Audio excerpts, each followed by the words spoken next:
এবার বিশ্ব ফুটবলের কাছে নতুন বার্তা দিয়েছে ফুটবল ক্লাব বার্সেলোনা।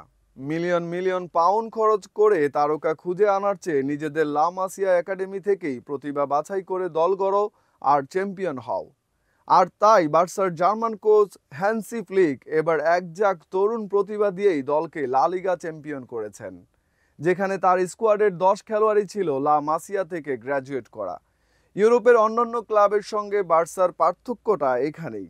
বার্সার যুব একাডেমির নাম লা মাসিয়া, লিওনেল মেসির নামেই এসেছে মাসিয়া।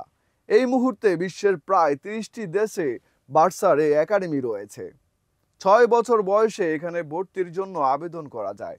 প্রতি বছর হাজারো ফুটবলার থেকে 200 জনকে আনুষ্ঠানিকভাবে একাডেমিতে অন্তর্ভুক্ত করা হয় এবং সেখান থেকে মাত্র 60 জনকে বার্সেলোনার লা মাসিয়ায় থাকার সুযোগ দেওয়া হয়।